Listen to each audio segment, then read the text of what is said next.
It's Bigfoot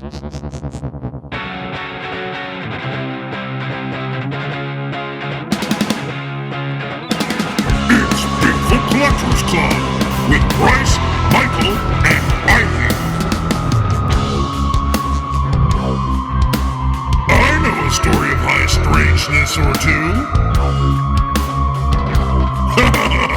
Let's do this. Well, hello everyone, and welcome back to Bigfoot Collectors Club, the show where we talk to amazing guests about their personal paranormal history and share stories of high strangeness. I'm your host, Michael McMillan, and with me, always and only with me this week, is your Bryce other Johnson. Host. Sorry, I forgot to say your other host, Bryce Jumped Johnson. on me. It's dramatic pause. Bryce Johnson's in the house. Bryce Johnson's here. Riley Bray is absent from this recording. He's always here in spirit. So you won't have the full BCC boys back until next week. Let's get into this, man. We have a great show for you guys this week. Yeah. Bryce Kind of pulled us off the bench for this one, didn't you?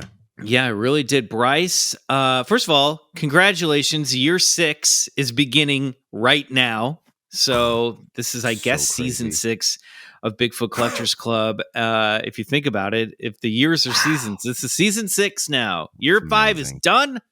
We're turned 5. Now we're beginning year 6. Can you believe it? Wow. We're crossing the threshold of half a decade of doing this podcast. I'm speechless. It went by fucking fast. I do have to say, it's wild. Man. It's wild. I'm so grateful for this podcast and you and all of our listeners and Riley. It's just been such a special part of my life.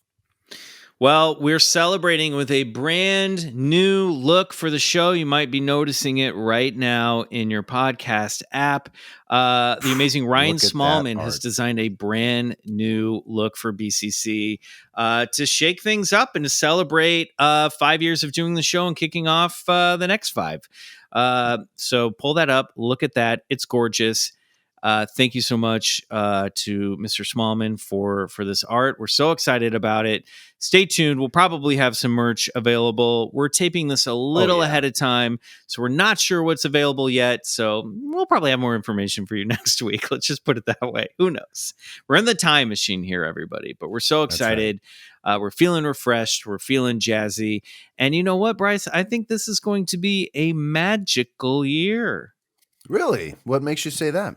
Well, we're starting off with a magic practitioner, one that has written an amazing book that we both got into, might cause us to actually start, maybe actually start practicing magic with a K. Are we going to be magic nerds?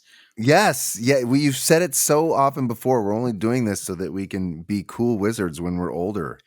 And I'm getting older. I think that we're behind the 8 ball. We gotta go. We gotta go. Okay, well, tap, tap, tap. Let's go. Let's read this thing. I think the wizardry begins now. All right, let's just get right to it. This is a conversation we had with author Alex Kazemi. Pretty rad conversation as well. So enjoy, Club Scouts. This week's guest is a pop artist, creative director, and author of the book Pop Magick, A Simple Guide to Bending Your Reality. Club Scouts of all timelines, please welcome to the show, Alex Kazemi. Woo. Hey guys, what's up? What's up, Alex? Yo, how's it going? We are so excited. Now, you prefer the term witch, yes? Or is it magician? Or is it occultist? What do we call you? I kind of like all of them, man. Like I even like Kabbalist. Like I'm into all of it. They're all great. They all work together. Sorcerer is cool too. Yeah, I like Sorcerer. You could be Sorcerer Kazemi. That works. I like that. Yeah, that's a vibe. Full on vibe. Love it. Love it. Well, we are so excited to have you on the show. You're a guest that I wanted to reach out to for some time. I picked up your book actually during the pandemic. And it's been sitting on my shelf for a while. And then this fall, I finally cracked it back open and I was like, we got to get this guy on the show. Fuck, man. That's so awesome. And Bryce, you've been reading it this week and super into it, right? Yeah, it's one of those books where I can just see in the first 10 pages, there's so many things underlined. I'm like, oh boy, so where do we start awesome. here?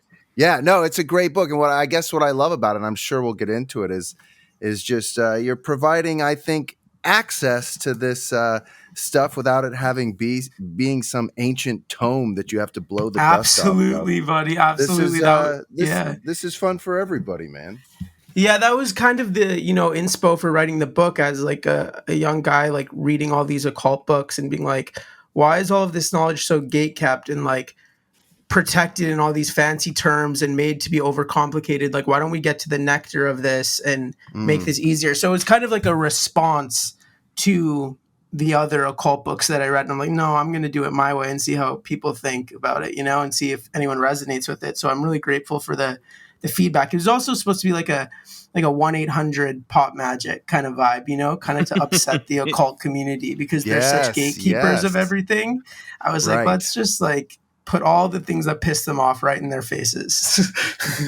Yeah, I feel like the book has a sense of humor, which is really, we can appreciate doing this show because a lot of the paranormal stuff, a lot of the Bigfoot stuff and UFO stuff sometimes feels like it's so serious. And there are some serious things about these issues, or topics, I should say, not issues. But it's good to make it fun, right? Yeah, and you gotta laugh at the people who, because I appreciate the people who take it seriously. I'm like, fuck yeah, like I'll listen to some dude talk about like the seriousness of aliens and UFOs for like hours. If I love people who are so tapped in like that. But I also love the idea of the humility of like laughing at everything as well and laughing along with it. Absolutely. Yeah. I think as soon as people start to crystallize all this stuff as sacred and only meant for the few, then it gets lost to the many, and that's so unfortunate, It is really unfortunate. And it's kind of, I remember when I wrote my book and I was like, I want to write this for like young guys, and my publisher was like, young men are not going to read this book about like witchcraft and magic. And that ended up being like most of the demographic, because I feel like the kind of stories that I wanted to talk about in the book were kind of like particular to the universal human experience, but also I think it is like also a weird time to be a young guy in this world as well. So also young guys love to jack off and use it as a magical Oh my God, there's so much jizz being wasted. So much wasted jizz out there. So much, so much sacred supernal jizz is being wasted out into the ether, given to the Pornhub gods, eating it all up.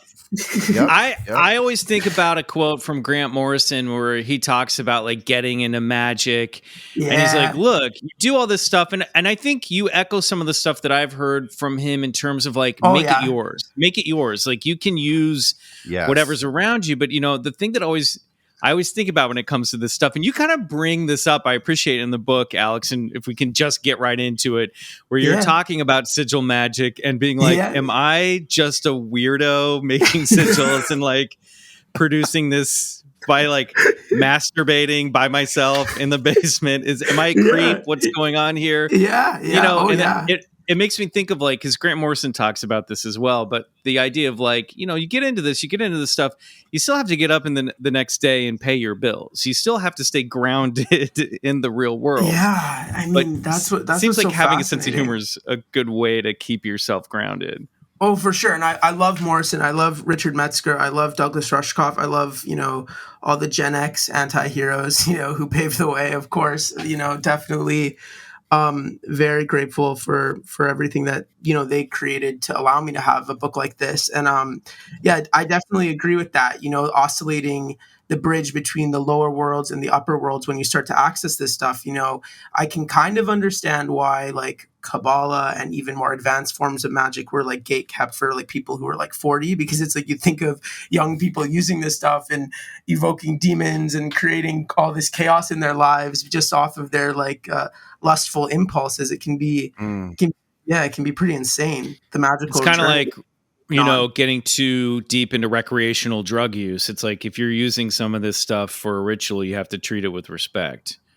Absolutely. And I think a part of being a young magical practitioner is to go through the phases or you kind of master the material world, you go, oh my God, I can make all this crazy shit happen, and everything's going great. And then you go to the next level, which is where you're kind of like, okay, this is actually about self-evolution, soul evolution. What can I change about myself, and how can that be mirrored in the world? And how can I be a channel, and how can I be a better person versus what can I receive? And I talk about a lot in the book that I have a lot of emphasis on getting stuff, because that's pretty much, the first lesson about magic. Yeah. What armaments what treasures can I bring home? Yeah, what illusions can you open up? What treasure box of illusions? Because magic should really, make you confront aspects of yourself that you're not willing to face. Yeah, and I think another thing too is if people want results too. So if they feel like they're getting results, then they'll continue to do it. And I don't know where the hell I was going with that, but. Yeah, well, I'm totally lost in thought. That's actually no, you're right. You're right. You're very right about that. That's the whole thing, right? That's why we all keep going back to it, is because it fucking works. I know what I was going to say. I think for the early magic practitioner, like, they're going to start with the facade stuff, the little treasures. Like, I'm going to see if I can, I don't know, maybe get a shiny new toy, like a new iPhone. Yeah. It starts with the stuff like that, or because people at the end of the day, I think a lot of people fool themselves. They're like, when they're starting out, I just want to be a better person. It's like, sometimes it's like, bullshit. I want some stuff first, and then I'll work on myself. I think a lot of your story and what I responded to it is it came from a place of destruction first. And so, like the Phoenix Rises, I think a lot of these ideas came from a whole lot of self-reflection and self-adjustment from your part. Yeah, and I think a lot of what makes the occult appealing and why it has historically been appealing to people is because it's a way to escape the prison of disenfranchisement and disaffection, and kind of treating life like a nihilistic thing, that there's no meaning. And the idea of regaining your power, regaining control, having autonomy over yourself is a very seductive idea that magic promotes. And I think that was definitely what drove me into it, and why I chose to do some earlier spells to meet certain people that would influence my life, who had already influenced me, because I wanted to see, how far can I take this thing if I play with it. Well, and that's a real surefire way to get a result, right? If you're like, I want to meet Taylor Swift and make that spell, you're going to know if that spell worked or not, Oh, yeah, yeah. And it's another crazy. Yeah, it's another thing that, like, it's a tangible way to figure to practice, actually. And then also, we're talking about people that in the creative field are also gatekeepers themselves. You know what I mean? Whether intentional or not. So part of the way to break down some of those barriers is to meet the gatekeepers themselves and get in. And dude, then I was try thinking about this. Yeah, I was thinking about this totally. Like, what if, like, in like the 90s, or like, pre-internet era, like, we're like CIA agents at like rituals, like doing shit. You know what I mean? Like, oh, I'm sure. Oh my God. Yeah. Sandra Bullock needs a $2 million raise. We've got to do this. Say Om. Or is it just or is it some like junior agent just jerking off on a sigil in the CIA men's room? You know what I mean? Greg, put it away, Greg. Not now. I hope this works. I don't know. Yeah. All right. Well, let's do this, Alex. I mean, we got some cool big questions to get to, I think, in this conversation. But let's start where we start with all of our guests. What is your personal paranormal history? Did you already subscribe to any sort of supernatural thought or belief? Have you ever encountered anything you've can't explain as a magician or otherwise? Oh yeah, for sure. I mean, if you want to start with like aliens, if you want to start with angels, like, where do you want to go? Demons, wherever you want to start, buddy. I mean, we could start with demons. Definitely, when I started to do magic in my earlier days, I would get sleep paralysis a lot. And a lot of people don't really think sleep paralysis is a paranormal phenomenon, but I obviously know that it is, because I think that when you're in like a lower vibrational state, you'll match with lower vibrational entities, and they'll kind of like visit you. So I've had like demons dragging me around the house and out of body experiences, all that kind of fun stuff. And then with Whoa. Yeah, do you have any questions about that? Yeah, when you mean demons dragging you around the house, are we talking like Evil Dead here? What's going on, or is it No, I just like it's just like a lower vibrational entity, right? Like people have to remember that like demons are just of like the lowest vibration in the, you know, hierarchy of entities in the spirit world or the paranormal entity world, right? So there's like the higher entities, which are like angels and, you know, whatever you perceive to be like a higher frequency is what you'll match with that. But if you're in like a place of like self-loathing or lower destruction or a lower state, that's how you can get like entities attached to you, or like parasitic entities. And that's why like people say like when you're like deep in addiction and in come downs and stuff, they're more prone for weird paranormal experiences. But yeah, I guess I was in some darker states, and I definitely got like latched on, because when you're spiritually opening up for the first time, all these like nasty little buggers are going to come see that, you know? Yeah. How do you get rid of those guys? You could do a purification ritual with like sage. You can visualize white light around you, protection. You should not be in a state of fear, because everyone knows that demons feed on fear. And so you don't want to be afraid, because they'll just eat that and match to you more. So, I mean, That's the hardest part. How can I not be afraid of a demon? That sucks. Yeah, no, for sure. And, yeah, I mean, some people would say that magically that demons are like lower aspects of us, or like a mirror in our psyche. Fuck that. I've had way too many weird paranormal experiences to know that there is a lot of dimensional weird shit simultaneously reoccurring all the time. Quantum. Yeah, that's wild. Yeah, I like your take on that. You know, Socrates, who kind of like came up with the word daemon, he believed it was really just his inner voice and his higher inner voice speaking to him, and he always listened to that. But what you're saying is, you know, sometimes these demons have been, I don't know, manifested elsewhere, and sometimes they have a life of their own outside of our own conscious will. And I think that's true. I think there's a little bit of both going on there, you know. For sure.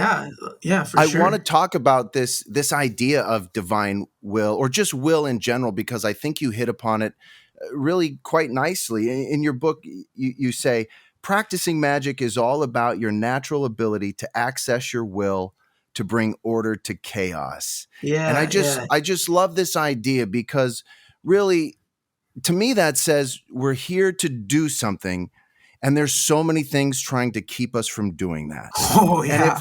If we can find a way to access this will of ours through magic or through divination, whatever works for us, wherever we can capture that magic or that mystery, which you say mystery is what propels magic, and I love that. But it's that's gonna help us get to what we want, and I think that's kind of what your book is saying. You also say wasting magical energy away in wrong places is what we do so often. And I can you talk a little bit about how we waste all of our magical energy? Yeah, for sure. I mean, to go back to what you were first saying about, you know, magic being about the divine will, I mean, you're exactly right. There are so many distractions and like counterfeit, like wax fruit versions of our desires that we have to like rake through to find out what do we truly want. And usually why I say in the book that magic always works, because what I mean is even if maybe something didn't physically manifest, it did challenge me to change and to evolve and to get the thing that maybe my soul really craves. So when I'm telling the reader true will, I mean, what is it really deep down of your deepest desire that you could immerse your, you know, whole lower world, like earthly reality in to achieving and to get, you know? And I think that the distractions, man, oh my God, we got to deprogram from the simulation. I mean, it's the 2020s, like I can't even, there's so much distraction. They're everywhere. Technology, the news, you know, the billions of micro realities that you can build through throwing up your subconscious mind on a search engine, you know, like it's just like there's just so much. Like this technology that we have is so like akashic, so astral, like it's like mirroring to us. Like we can create something instantly. You want to see an image, you can download it. It's like our minds are so, the internet is the number one, indicator that we are creating our own reality and curating our own reality, as we've seen, lots of people go crazy. And our own individual realities. Yes. We're in the Bigfoot Collectors Club reality. And if people just want to live in this reality, they can. Sometimes I do. Yeah, exactly. And it's also so fascinating. I always talk about this, with Bryce and Alice Off American Psycho. We always talk about how pop culture doesn't really exist anymore. Like for Gen Xers, like pop culture really did exist, and maybe what millennials saw a little bit about. But there's no arena anymore. There's no one arena where all information is you're learning. That Scream movie came out, and most people didn't even know it came out.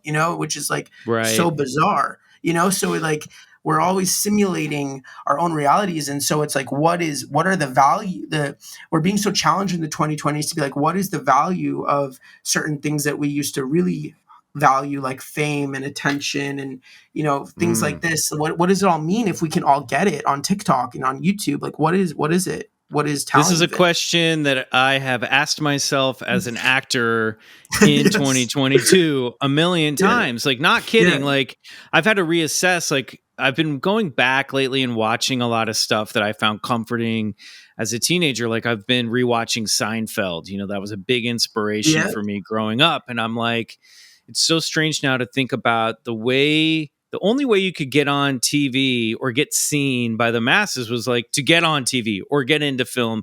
And there was like a strict way to get there, like through the CAA routes that you were talking about earlier, right?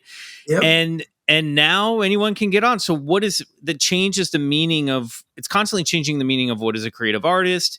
What does it mean to be an actor now? What does it mean? Some of these old systems of auditioning and making film and TV.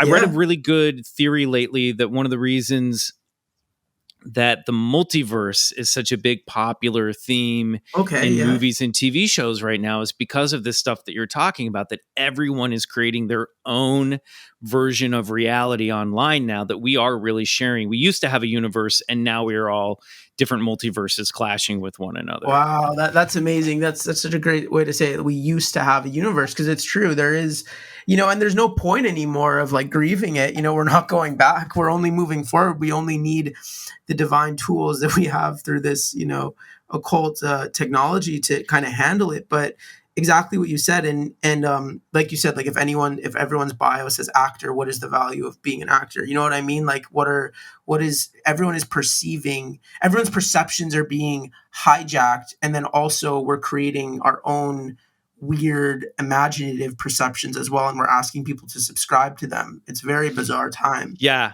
So you mentioned angels and aliens when we started talking about your personal paranormal history. Yeah. This seems to me, it's kind of bringing it all back together. Like, one of the ways we can circumvent this multiverse that we're creating for ourselves is to try to tap into some sort of higher, maybe some people would call it spiritual realm.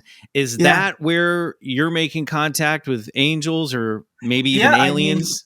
For sure. I think because I got to that state when I realized, as a lot of addicts and anyone who does, in the point of like, why are you? What is this desire to obliterate? It really is a desire to transcend. It's a desire to access spirituality. It's a desire to leave the material world in a certain way. So that was sort of my portal into angels, and I think like. I mean, would you want to talk about the aliens first? You've said, do you want to talk about the aliens first twice now? So I think you should talk about the aliens. Okay, I will talk about it because it's sort of haunting and chilling, and I feel fucking crazy when I talk about it because it's so weird. So there was like one night where I was like, just in my room, and I swear to God, I saw like a UFO like out my window. I was like, okay, this is weird, whatever. I'm just gonna go to bed. And then I had like a very strange like experience in like a remote viewing, like sub-sleep way. It was not like a dream. It was not like sleep paralysis either. It was like a weird remote viewing fucking strange thing. And I remember this like being like, I was like in like a machine, like a CT scan, like type machine. And like this being was like looking over me, and it was like so cold. It was like treating me like so horribly. Like it felt like this person, this being does not care about me. This alien does not care about me. And it like, I felt like I was being chipped almost like my leg. And then I woke up with this like heaviness in my leg. And I went on Google, of course, like all crazies do. And I looked up, and apparently a lot of people have had these like weird repeat, like similar abduction remote viewing experiences with aliens. And I didn't know if it was because of how I was doing magic. I'm like, okay, if I'm in the material world and I can't watch them, are they watching me? You know what I mean? Like, are they like, if, I mean, I do believe that, of course I do believe that spirits and angels are watching over us. But when we say that, we don't really think of, oh shit, like, you know, like, if I'm going off divine will and I'm consciously doing something out of chaos that I know is not good for my higher self, like, am I going to be punished? Most likely you're going to get fucked with. And I've gotten fucked with a lot of times when I've gone off alignment to feed my ego, feed my lower self. And then I get pushed back into alignment, and I'm like, is all this chaos really necessary if I'm practicing all this knowledge and I'm being given this, you know, wisdom that we all can access? And I'm like, okay, obviously I kind of look at it like this. It's kind of like a multiplex theater, and you're choosing every day, like, am I going to walk into the higher movie or the lower movie? And your decisions throughout the day are going to create your higher movie. And I've done many experiments, and I will tell you, if you can do the higher movies, do the higher movies. Right. Fucking fascinating, man. Absolutely. Wow. Yeah, who knows? There's so much happening right there. Like, I have so many thoughts running through my head. You know, just as UFOs and the abduction phenomena, and then coupled with remote viewing, I think perhaps, you know, I think so much of this stuff comes from us. And I think, you know, the fact, Alex, that you have opened yourself up to so many different magical energies, you're probably just an antenna for this type of stuff. And anyone can be. That's what we have to remember. Like, I say that in the book. I was like, don't think that, you know, don't make false idols out of all your heroes and think that they have a special power that you don't. You can do it too. Well, and you say this too, and I want to just point on a couple things. I love this in the first thing. I think it's in the forward. Rose McGowan says, "Magic is neutral, neither good nor evil. Take this book for what it is. It's a look behind and beyond the mirror. Come on the journey." And I love that. And I think what you're saying is, and what you just said, is that everybody has this power. And Joseph Campbell used to say, "The church has failed us. Religion has failed us. They've taken away taken away the magic. They've taken away the mystery, and they've left it in arcana. And it doesn't exist today." And I always would say, bullshit. It's here. It's the kingdom of heaven is spread upon the earth. You just don't see it. It's everywhere. And I love that, you know, Robert Anton Wilson used to have this term, culture jammer, and I'd like to call you an occult culture jammer, because you know what you're doing is you're saying, hey, maybe this stuff is for everybody. Maybe we're at a point in our history at a time where everybody needs access to this because we're heading over the cliff. We're headed over the cliff. Exactly. And, you know, it's kind of funny you mentioned the timing, right? Because here I am, like, in 2020, like before the pandemic, like the book comes out like literally a week before lockdown. Like, everyone's like, it's the biggest week of your life, your biggest day of your career. Like, everything's so great. And I'm like, holy fuck. Like, I just wrote a book about life interruptions and, like, you know, not being a pussy when crazy shit happens, and, like, you know, showing up and being a magician and, like, being a Kabbalist. And I'm like, I have to now take all of my own advice to handle the life interruptions that were the pandemic and all these emotions and feelings. And, you know, I'm a very rigid, structured guy, all of that being ripped away, all of this stuff. And I was like, what strange divine timing for me to put out the book right in 2020. I just thought that was weird. Yeah, for someone who also talks about how, like, there's no coincidences, it's all magic. Did you ever feel like, you know, not to put too much weight on your own shoulders, but did you ever feel like, did I manifest this by putting this book out? I did. Of course I did that. But it's kind of like, it's kind of like, that's exactly it. Like, I think that's, I mean, the Kabbalists, like Kabbalah would say that literally everything that is mirrored in our universe is for us and of our creation. So like that's a big concept, but it, you know, if you subscribe to it, it can be very fascinating. I mean, I think that's a notion that everyone can relate to, whether they've written a magical tome or not. I mean, I kept saying in the 2 months leading up to the pandemic and when everything shut down, I was just at every opportunity when people are like, "How are you? How's work? How's it going?" I kept saying, I wish I could just slow down and stop for a little while and get caught. You know what I mean? I kept saying it, and then it happened, and I was like, "Oh no, I blame you for everything. This is not what I had in mind." You know, but you know what I mean. But it is. I think it's look. Anytime I think a pandemic comes along, it's going to be weird timing for just about everybody. But if we're all experiencing, to quote Robert Anton Wilson again, or reality through our own reality tunnels, there are moments where you're like, I really have to, not that I don't want anyone listening to think that like I think I caused quarantine. Yes, you did. I don't. That's not what happened. It's all your fault. But I'm saying if you're experiencing your story from your own point of view and reality from your own point of view, you do start to go, yeah, maybe I should like be careful what I wish for. There's a reason there's that expression. You know what I mean?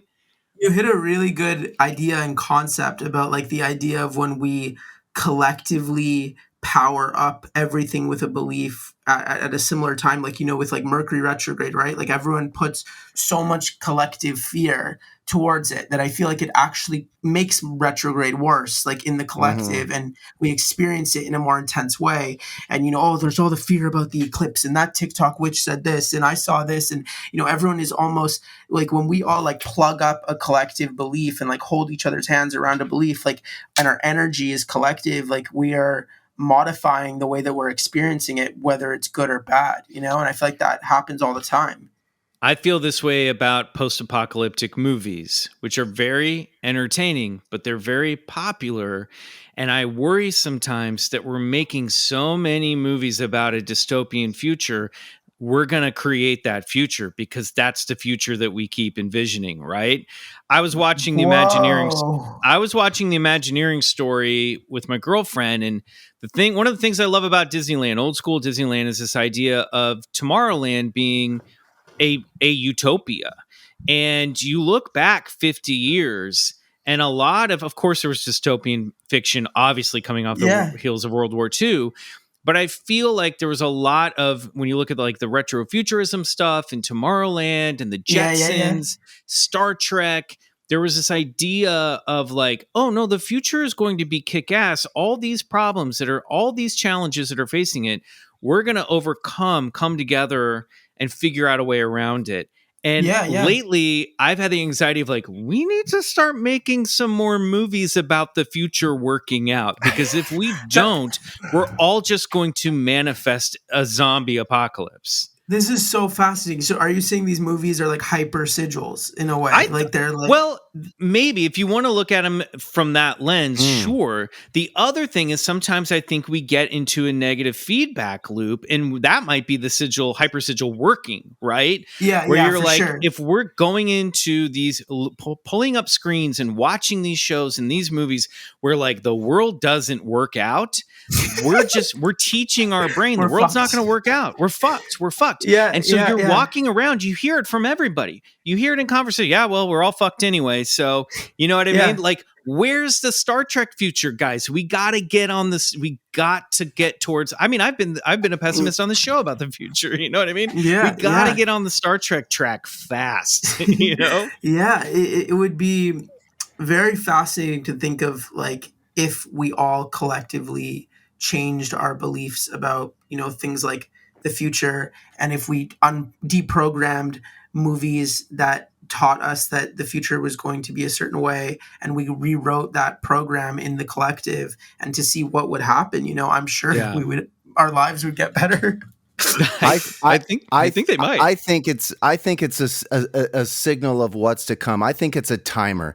Just like the butterfly in the chrysalis, it knows it's transforming into a metamorphosis. It knows something's going to occur. It doesn't know exactly what it is, but it's an alchemical transformation from caterpillar to something that flies. And just like the human being, perhaps our destiny is amongst the stars. And so much of this intense anticipation of devastation is the timer that pushes us to create these machines that fly into outer space to get us breathing and living, maybe outside of our bodies, so that we can fulfill our destiny and transformation and complete our metamorphosis into space. You're so right. It's all about revoking that clawing sensation of your own mortality, like that claustrophobia, and wanting to escape that. And that's exactly what you just said.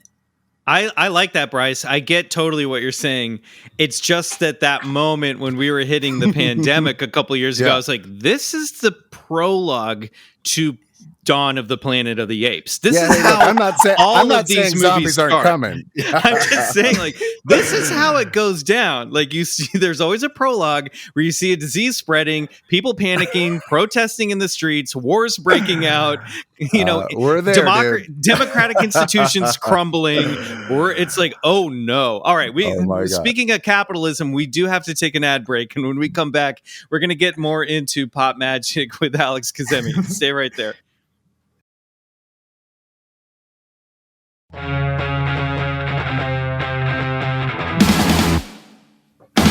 All right, Alex, let's get into this book. Let's get into pop magic. Let's set aside dystopia for just a moment. One of my favorite moments in the book is when you reveal that you get your energy raised before conducting a ritual by dancing to Hands to Myself by Selena Gomez. Oh That's fine. I have it underlined right here. I don't do it anymore because I gave it away to you guys. Fair enough. But how did this get brought in, or something like that get brought into your practice? Because magic, ritual is really all about raising energy, right? So before you do your first candle magic ritual or sigil or whatever, you want to really vibrate. You want to go to a higher state, and dancing is a really great way to do that. It's like the opening of Blade, at that rave, like you want to be in that state of like dancing and like transcending the self. And then you want to just, you want to get to a zero mind state. And when I mean that, I mean that you're leaving this limited version of how you perceive your reality. So when you go into that ritual, you truly visualize it and you truly believe that you're going to have it and that you already have it. And dancing, to pop music was just kind of my way of saying, please don't do like fucking crazy drugs and stuff to get yourself in an altered state of consciousness. There's other ways to do it. Absolutely. I love this introduction into pop culture, into our magical practices, because, listen, I have a little thing by my bed. It's called a magic box, and it's just filled with all kinds of shit. And Michael and we're collectors, right? And it's like we imbue all different kinds of stuff with magical properties. And I love how you give people permission to just imbue whatever the fuck they want with magic, and to use Taylor Swift or Hank Williams or whatever it takes you to get into this altered state of conscious, which has worked for, by the way, centuries, drumming and working people into these states. But I love how you talk about once this energy is created, tell us about like what we can do with this, like this energy that we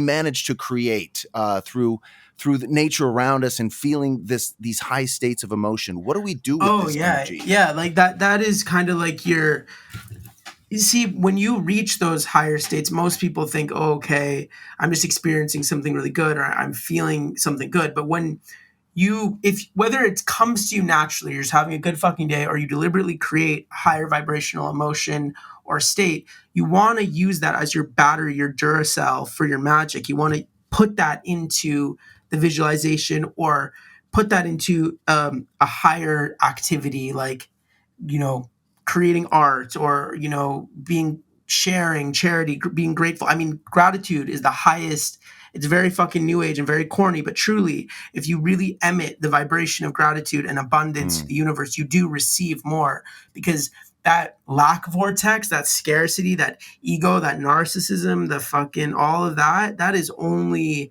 going to give you finite short circuit pleasures. If you want the fulfilling things, you need, I mean, a secret to really successful magic for listeners and for everyone is have your intention be about service. Make the what you're doing about sharing something. Make it about impact, not about what you're receiving. Make it And about that works giving for everything back. too. I love that, because even if you're like an artist or whatever is your vocation or even avocation, if it becomes about service, you're tapping into something really genuine, and money will come, and all that other sort of all that add-on shit will come if you're actually tapped in to service. Because that's what we're here to do. We're here to share with people on this planet. I love that. Yeah, for sure. And you know, people have to learn the hard way sometimes through magic that, like, I mean, look, the ego and, you know, what you were talking about, like the inner daemon inside of like the lower voice in your head, and feeding all of that is really about like survivalism and like, you know, scarcity and fear of, you know, am I going to have enough, or is everyone going to take everything about me? It's rooted in trauma, pain, all that type of stuff. And you don't want that shit to get entangled with your magic. So it's best to always, like, right now is the dark of the moon, right? So this is a really great time to do shadow work and to reveal all of that inner limited beliefs, write down your negative thoughts, allow yourself to feel these darker emotions and these feelings. And by the time the new moon comes, you can alchemize all of it and become someone new. How's it? What type of ritual would you conduct to follow that through? Like shadow work? Yeah. I would, you know, probably do something very simple, like, because you want to, you know, evoke the really, you know, negative thoughts and those emotions. You know, maybe just write fucking really simple stuff, like piece of paper, write down your limited beliefs, maybe burn it after, or keep the limited beliefs. And then on the day of the new moon, if you're doing this during the dark of the moon, when the new moon hits, like, write the more positive thought and connect to that vibration of it. Because we all get in our own way, and even in magic, you know what I mean? It's just how it is. And we have to beat through that little voice. I got an image when you were saying that of you know, the image to evoke movies again of the good guy reaching down and pulling the bad guy up off the cliff, you know, not letting that bad guy die, you know, Luke Skywalker deciding not to strike down his dad, you know, Darth Vader, but try to get him off the Death Star before it explodes.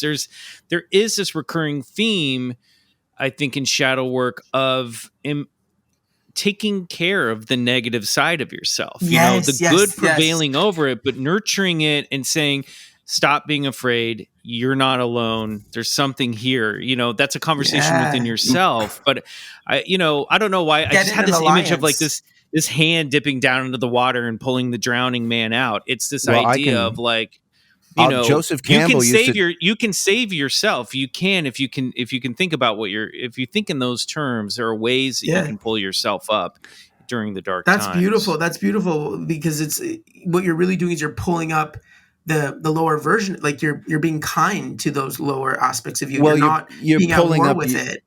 You're pulling up yourself. Joseph Campbell used to talk about this idea of what this phenomenon was of people putting themselves into harm's way to protect someone they barely knew.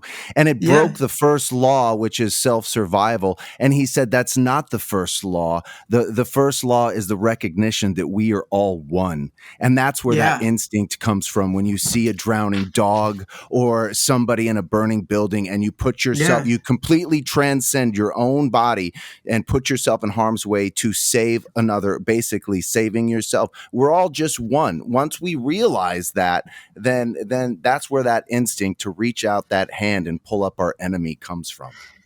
Exactly. And it's fucking hard every morning to remind yourself of that. People forget that, you know, the oneness, the unification, you know, we can feel that way, you know, in one moment in the day and then completely lose ourselves in a very reactive moment. So a big part of magic and spirituality, and if you're on a path of self-development and soul growth is that be kind to yourself. There are no real mistakes. You're only, if you continue to show up with the higher reaction than the lower one, that if you made a lower vibrational decision earlier in the day, you can correct that by just being the better version of yourself. Again, most people will never even do that. People really like to live on autopilot and to be comfortable and to not change. Yeah, I think the not change thing is something I've been thinking about too as I get older. This idea of like, yeah, you're gonna age, you're gonna change no matter what through just age and your body changing. Yeah. But you see it a lot with, there's something that happens with people when they get older where they're like, nope, no more. I'm not doing any more adapting. You know what I mean? Yeah. And I was thinking, I was thinking the other day, I was like, what do I do?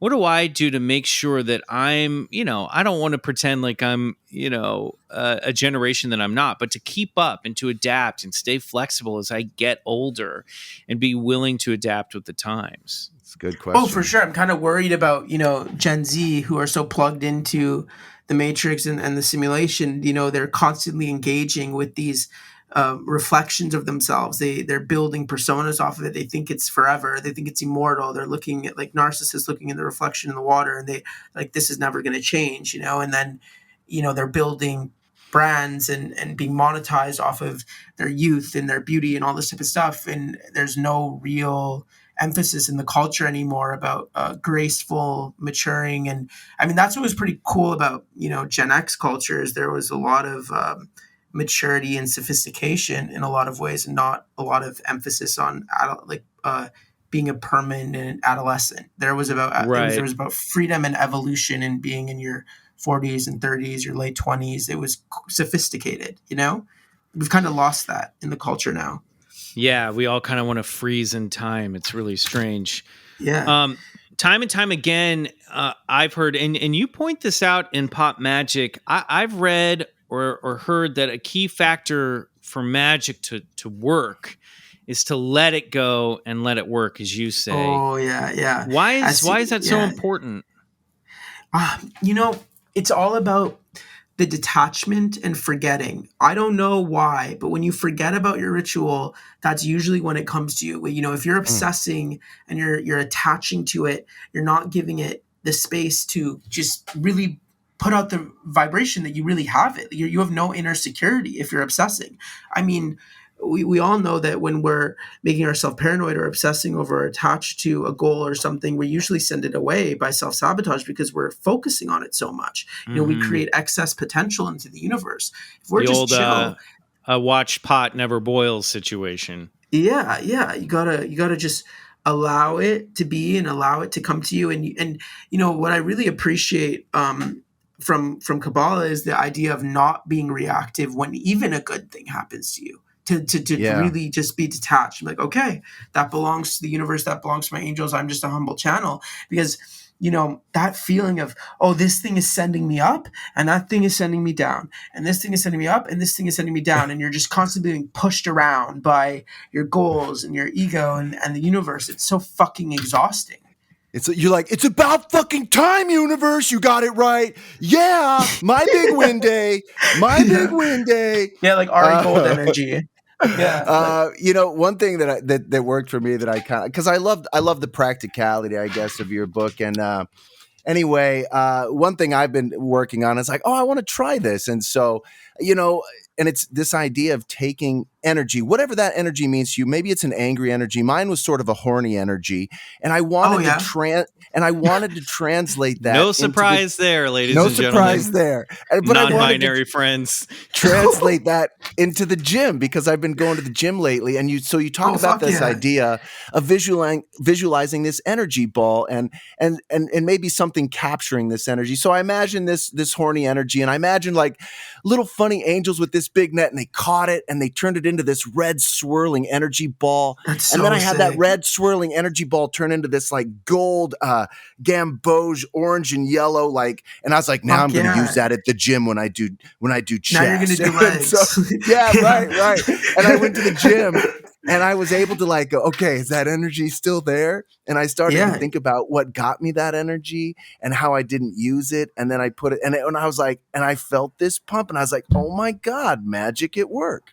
Yeah, fuck yeah. That is, very, very hard alchemy for beginners. A lot of people can't do that, but the fact that you did it, I mean, as an Aries too, that's you're stepping into the Mars power, like a warrior energy, and that's perfect. I think that it's, I think I'm so happy about that experience is that you really did it. You didn't read it as a theory. You really went out there and did it, and you saw results. I was looking for the tool, and the tool for me came in the form of like visualizing this energy ball, swirling it into a different colored energy, and then transporting it, accessing it, and using it later, like a reserve battery source. And I'll be damned, it worked. Bryce, I love the sequence. I love the gym because it's the perfect place where you can transfer energy into physical matter, which is just iron weights, Bryce, I just keep seeing this like alchemy to get yoked, like manual that you've written 3 years from now. Oh, that'd be so sick. And it's all combining like magic and I got it. It's called Yoked Alchemy. I'm putting that. That's a song on the show. Oh yeah, you're gonna be on Joe Rogan soon. That's amazing. Amazing. Alchemy is for bros. I'm bringing it back to alchemy, back to the bros. It's for everybody, exactly. As Alex points out. Everybody. Yeah. You'll get canceled real quick for that.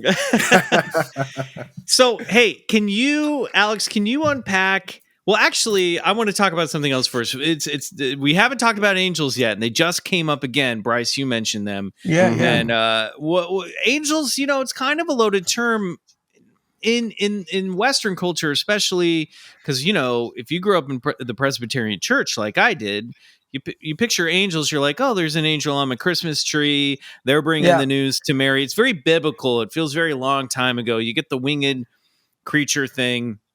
The winged. What is an angel? Like, what are we talking about here when we talk about angels? I think like an angel is like an immaterial essence. That is. I don't really know what they look like. Some people say that they're like skyscraper size, and how we interpret angels, because like you said, it's been so modified through religiosity and all of these things that have been infected in our minds in the collective. But what I know angels to be are basically entities that can gift you qualities or gift you material, manifestations through basically maybe a trial or a form of endurance to change yourself to match with it. Like they want you to, they're not going to give you Mount Olympus just like that. They're going to, unless it's like, a miracle thing and, it's a real emergency. But when you're really working with angels, they're really challenging you to change yourself so you can become angelic and vibrate to the manifestations. You want to create your supernal qualities. So what are angels? I would say they're magical entities that are here to assist us, that we can call on and access. And some people believe that they are pretty much just mirrors of our subconscious mind, or other people believe that they're very paranormal. I personally believe they're paranormal because I've seen light beams and, I've had really weird fucking shit happen with them. But that's angels to me. Can you share any of that? We love weird fucking stuff happens. For sure. I did an evocation of an angel, and I got like an oil and maybe a necklace, I think. And I came home and I was listening to something on Spotify, and I clicked on recently played, and there was a song that I never listened to. I swear to God, I've never listened to the song, and it said Magick. I was like, what the fuck? And I clicked it, and it was the number of my angel number that I really know, the reoccurring angel number in my life. And I was just like, how? Like, and then I talked to some friends who were like, dude, like, this is why I don't fuck with angels. They're so scary. Like, they can modify things really quick. And like, I was like, no, I fuck with them. I was like, good, modify shit. I need it. Like, I'm not afraid of you. But they say the way to access angels is to real be quick, in a do you think state. that was that the manifestation of the angel there? Or was that just the angel leaving its calling card? Okay. Calling card, leaving its calling. It's showing me that, hey, I'm here now. I'm going to work with you. You evoked me. This worked. Hello. Wow. And so Okay. I have a theory in the book that's kind of controversial, but I really do believe this too. Sometimes I think that angels are just spirits that are taking on the entity that we're calling on, and they're like the nearest entity. And so when, like, young girls who fuck with the Satanic Bible, they're like calling on lower vibrational spirits, maybe killers, maybe really dark things and of darker energies, and they're just attaching to the spirit world because I know spirits exist. So that's my theory also, is that maybe that we're using this kind of language of order out of chaos by saying, oh, I'm calling on, like Raphael or something, right? Maybe a spirit near you can hear that, and then they'll be your Raphael.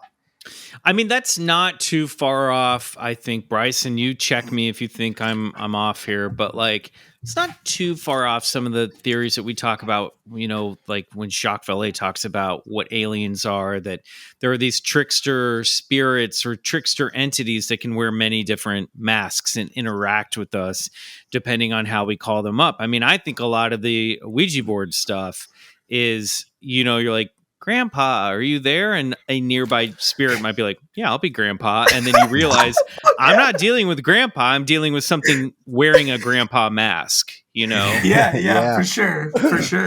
That's amazing. Vallée was pretty clear. Angels are included in that sort of dysmorphia, from fairies to the standard alien gray motif to angels. They're all sort of part of the same tentacled phenomenon. And I would render a guess to say that perhaps this tentacled phenomenon is using parts of our psyche to infuse itself. And like you were saying, Alex, maybe that this, whatever this sort of other sentience is outside of the human species, and I do believe there is one, an outside intelligence that seems to sort of pervade this paranormal space in many guises. And perhaps I think it infuses with our psyches and our high state emotions, like to use your example, a girl using a satanic Bible. Maybe this sentient energy picks up on that energy and can manifest in different ways and transmogrify, and basically it's really just picking up on what we're doing. You know what I mean? I just on this kick lately that it's always coming back to us. Yeah, no, wow, I completely agree with that. And I do something kind of controversial in the book where I say kind of create your own entities, like create your own angels, like stop following angels from books and the qualities from books. Why don't you make an angel and see what it does for you, what happens to you?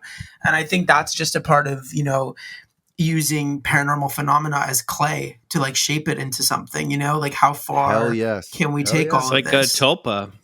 Yeah. Yeah, I mean, how much of old John Dee's angels are magical practitioners still using? I love what you're saying. Get your own, make your own. It's all the same stuff. Yeah, like Enochian angels. Yeah, like that's like Damien Eccles vibes. That's definitely. I mean, I believe in the Enochian angel stuff. That shit's powerful. Oh, for sure.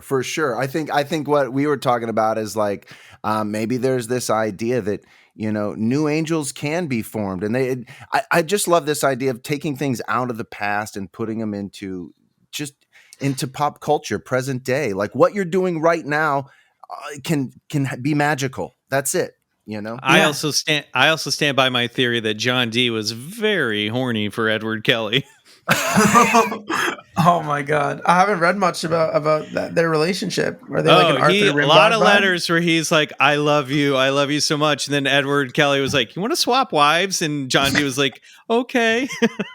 Oh my God! The ultimate romance, the angel pretty wild romance. stuff. Alex, you talk about this in the book. Can you unpack the difference between SOM and AOM magic? This really resonated with me. That was fun for me. I think like specific outcome magic is more about like directing your will at a very specific result, which will probably obstruct a lot of chaos in order for you to get there, unfortunately. But specific outcome magic is about like something that you exactly want. Like I want that reaction from that person, or I want that exact job, and I want this exact thing. Abstract outcome magic, AOM, would be, I want to be in a scenario of like the highest vibration where I'm making money and I'm happy. You know, you're just a simple wish where you're not asking to reorder so many events. You're not being too much of a you know, witchy magician type, where you want to be like my will, my power, you know. And the universe really actually usually responds to those little the light wishes in very fascinating ways. I've noticed. Have you guys noticed that? Yeah. I mean, I have, although I have to say I really understand everything that you're saying, and I was surprised, and I thought this was like a really refreshing point of view, because one of the things, especially when you like read about on, you know, when you get into like your Aleister Crowleys and stuff, you're like, I don't know, are these magicians just selfish narcissists? You know what I mean? Oh Just yeah, like megalomaniacs. yeah. But I always was under the impression that the more specific the goal, then the more likely the outcome would be, because you're literally picturing such a specific thing that it's easier to manifest.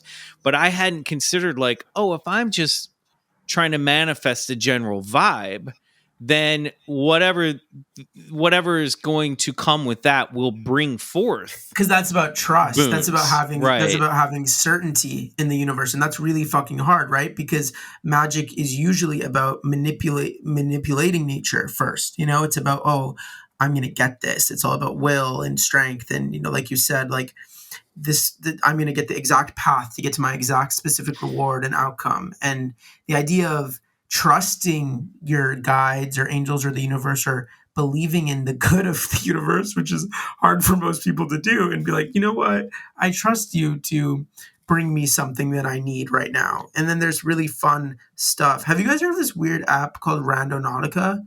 Yes, but I don't just know too recently much heard about it. I just recently tried it with a friend, and I think Marcy Jarro may have talked about this from Hide Marcy, if you're listening. Funny Feeling host.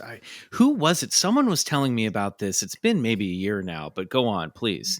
It's pretty fucking weird. So like basically it's like this like quantum physics, like metaphysical driven app where you're like, you ask it a question and it will like bring like a scavenger hunt of like coordinates to follow it to like reach something that you like basically said to it. So I tried it with a friend. Riley was telling us about this. Yeah. So I tried it and I was like, I just want something fucking stupid. Like show me somewhere pink, you know, bring me something pink. So we get sent to this park and there's like 3 people wearing pink shirts. And I'm like, what the fuck? You know? And I was like, yeah, it is trippy. And then there's all these like weird paranormal experiences of like Gen Z kids talking about their Randonautica experiences.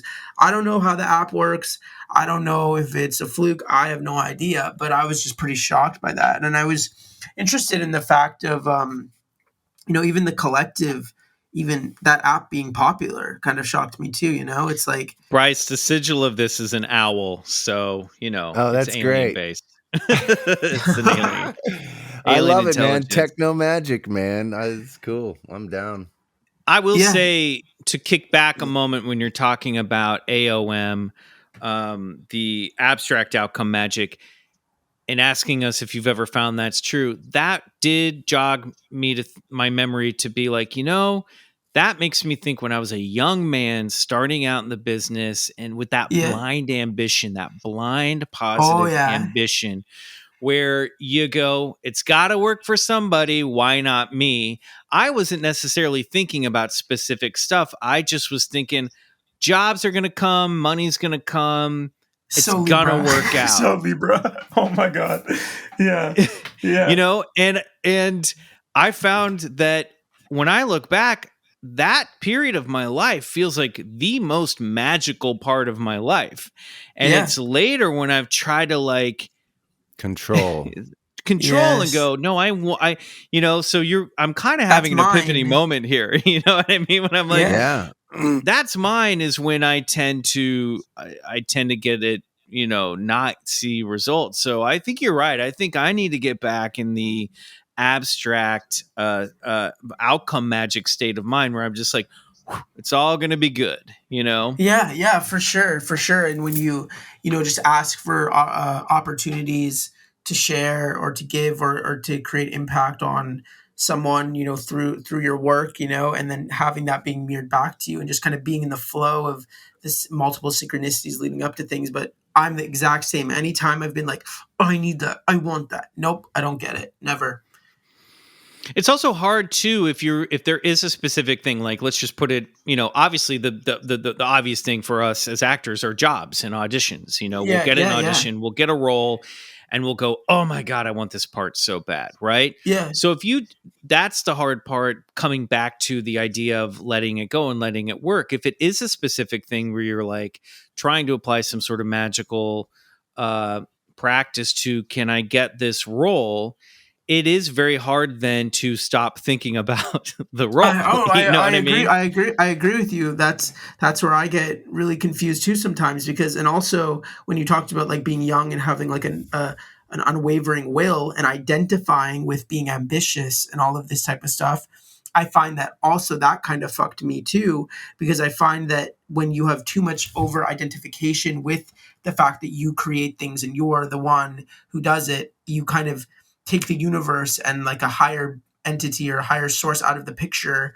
And then, you block out a lot of blessings that you could kind of receive from just being a channel and just being receptive to the universe and vibrating at a higher frequency rather than being like a control freak. And, I even feel like as hypersexuals, I over-identified with certain people in the universe and took on their qualities from an unconscious point of view. And then I started to see my life mirroring the chaos in their lives. I'm like, oh, okay, you're not a good idol to have. Yeah. Yeah. I mean, I think that happens with people we idolize, mentors we look up to, and as well as relationships that we get in and friendships that we're in. Sometimes I am someone who I will find like, I learned, Bryce, I wonder if you relate to this. It was like, I always seemed to thrive growing up, and especially like when I was like school age, hanging out with the older kids, the kids that were like a little bit older, who'd accomplished a little bit more. I tended to thrive in that situation because I was sort of looking up to their accomplishments and setting my bar a little bit higher. You know what I mean? Yes. And it's easy when you're in a rut to like forget, like, hey, maybe I'm not challenging myself a little bit, or I'm not surrounding myself with an environment or people that are asking me to step it up a little bit, or naturally make me step up a little bit. Sure. I'm really happy you're talking about this because, it's magic is not about being airy fairy and like detached and just like, you do want to have a little bit of that lack to awaken the desire. You have to feel that okay, that person has something that I know that I can achieve. The lack is a part of the equation. It's the challenge is how can you be in that state of gratitude and trust and laughter about the process, and instead of being so, like scarcity filled in the competitive state, because competition is good because we want to evolve, we want to grow. That's a part of magic. But if we're living in that constant resonance of I have lack, I'm not good enough, I need to be better, you're not really going to get to where you want to get. You want to improve by also having this state of gratitude about where you are and being humble. It's really fucked and difficult. Jesus, magic is hard, man. Man. I kind of put this out to our listeners, something that I've been thinking about in the back of my mind this entire conversation. Bryce, let me know what you think. Alex, you too. How many times in your life has it been that when the good thing came, a good thing, doesn't have to be the good thing, but a job or a person, a relationship, how many times in your life did it seemingly come out of nowhere? Yep. Every time. Yep. When you're completely... I'm looking back at some big moments in my life and I'm like, yeah, I was not expecting that to just walk through the door, Oh yeah, for sure. It's like there's that and that's just it. And that's where we kind of have to have that humility of being like, oh shit. Like, I mean, Kabbalistically, some people believe that our soul, literally everything is already written and we're fulfilling it and just being pawns, and we're just moving into our destiny every day, and that everything is set up for us and aligned for us. So those moments that are so jarring to us maybe a higher being, maybe, someone knew that all of that type of stuff was going to unfold. We didn't know that it was. And I mean, this is where like psychics come in, and they know that we're going to meet certain people, or they tell us something and we're like, fuck off, that's not going to happen. And then it happens 2 months later, I think the universe loves to surprise us, and I think there's That's a good only theory. It's a really good so theory. much plotting and planning that we could do, because at the end of the day, these sort of moments that end up defining our life, they sort of come out of nowhere, but are we sort of our own? We're making them some way, and this kind of goes back to that sort of subconscious will. We often think we know what we want. We often think, oh, I know what I want. But have you ever really looked at the first star in the night sky and done that little charm, starlight, Yeah. star bright, the first star I see tonight. I wish I Mhm. I wish I might make the wish I wish tonight. And then you're like, what do I really want? And what always happens to me is I go, Yeah. okay, Bryce, here's the magic wish. You saw the first star. What do you want? Yeah. And I balk. And I go, I think I know what. And then, and if I actually say it out loud, I sort of hear this laugh from the universe, and they kind of go, "That's what you think you want," And it's right every time. And I go, "Yeah, you're right. That I think I want something more than that." But what I'm saying is, it's so hard to know what we want that, like, so often the times we're laying out the track works in front of us, and we don't even know it. Yeah, and that what you're describing is how complex it is to find your true will. I mean, I've had a lot of That's young right. people write me about the book, and they're like, your book really scares me, because it's like the idea that I can have what I want really freaks me out, because I don't want to. I would rather live in denial of knowing what I want, because it's easier. Right. I'm like, oh my god, that's so painful. Like you should want to explore it, but a lot of people do that. They live through their lives like anesthetizing their true desire, and they really came here to receive it. Well, and think about that power of what it is that we really want. Think about the addict and how magical he can be getting his high. He will stop at nothing and go through any obstacle and anything. Oh yeah, such a strong will. His mind is fixed, and it won't be broken until the high is complete, and that's a magical practice. And so, Absolutely. I just love this idea that, hey, stay focused. Don't waste your magical energy. Use it on your true will. Get what you want in life, Yeah, for sure. I would add to that too. Look, tragedies happen too. Shit comes out of nowhere that you didn't manifest, but maybe having some type of practice, whatever that may be, that keeps you in tune with a higher vibration will help you get through the tragedies in life as well. You gotta really use magic when those tragedies come up, because we can't control what happens to us, but we have a will to choose how we respond to it. And if we, even in an animated comic book type way, create a story in our head that this negative event is a part of a bigger positive powerful kind of like consciousness, like something that's something very beautiful, and it's like threaded in order, and we view the order and we don't see it as chaos, and we're like, no, I'm gonna choose to see order about this negative tragedy. That's a huge strength that you're creating inside of you to have that. Yeah, and very difficult to do too. It's very difficult to do, especially when it comes. You think I'm the worst at it. Really, COVID, I was so pissed at the universe. It's tough. It's been a rough time. Well, it's working now. Yes. Yeah. Alex, what as a parting, I don't know, I don't want to say wisdom, but if you had any advice for someone who's like, okay, shut up, boys, let me give this a shot. Like, what advice would you give in someone who's like peering into this and looking into getting into some sort of magical practice? Try to bypass your ego and your own stubbornness or limitations around what you think magic is, and just really do it. Practice it, see how it goes, do something, and you'll most likely see results, and if you're afraid of it, try to embrace that fear and stay away from it, like it's kind of complex, right? Because you don't want someone to be in a state of fear, but you want to bypass everything that you think you know to do this stuff.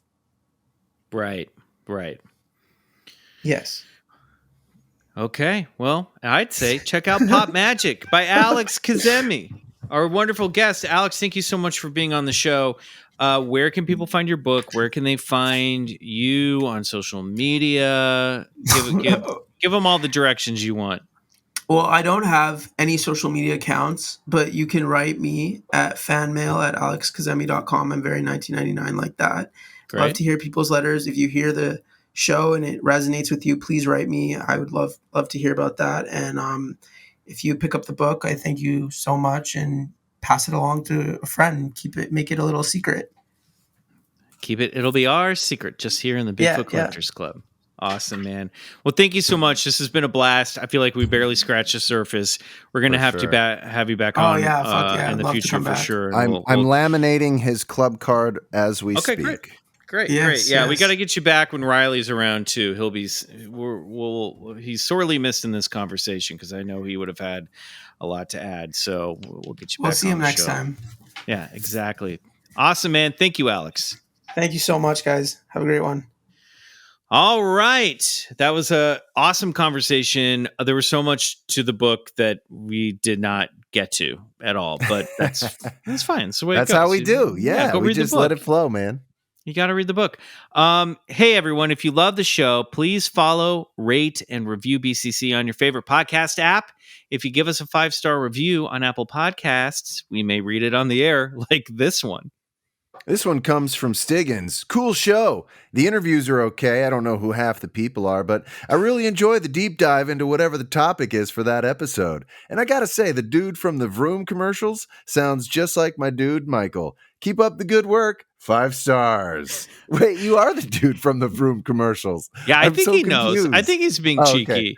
Okay, gotcha, I mean, the title of the review Stiggins. is called Vroom. Thanks, Stiggins. Yeah, first of all, look, if you don't know who half the people, I love that he's like, the interviews are okay. That's half the show.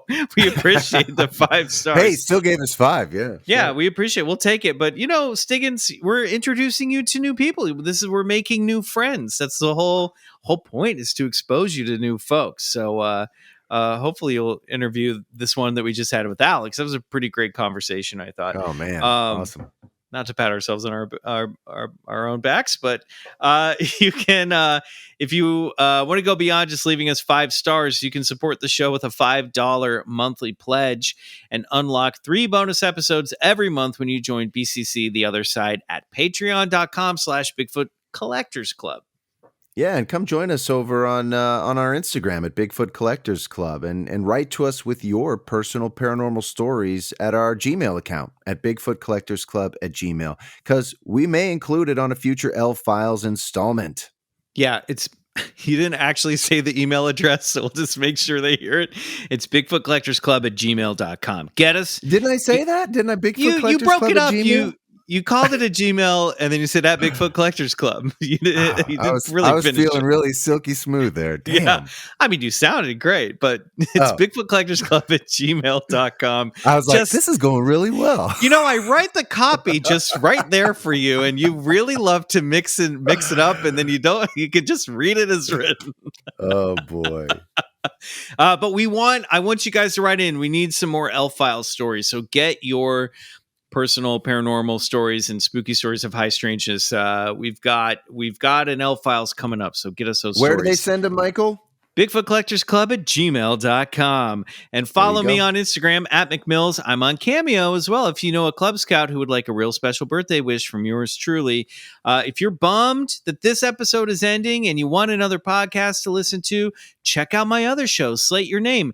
Look, you don't have to be an actor or be in the business to appreciate the show. We're back with new episodes. It's really conversations between creative people and what makes them tick and what inspires them, what lets them down.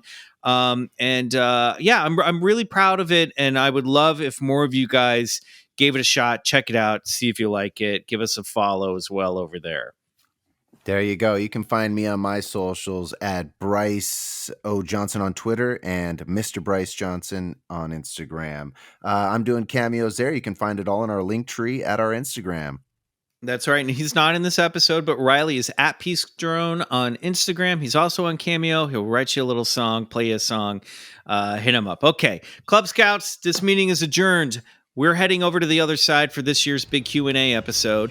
If we don't see you over there, we'll see you back here next Wednesday for an all-new episode of BCC. Until then, good night. And go get regressed. Stopping.